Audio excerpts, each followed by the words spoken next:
Ovaj video ima za cilj demonstraciju priključenja razvojne ploče EasyPic 6 na PC računar.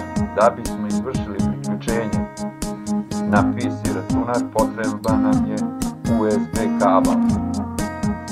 USB kabel je jedan klasičan USB kabel, pri čemu D konektor ide na samu ploču. Demonstrirat ćemo priključenje D konektora na ploču.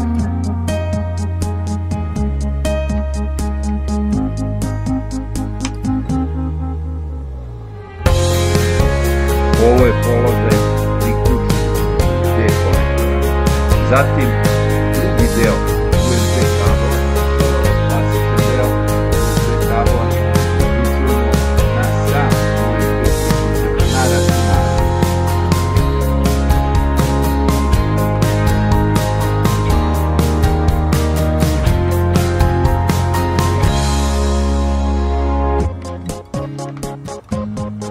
Na ovaj način je izvršeno priključenje. Još jedan put zoomirat ćemo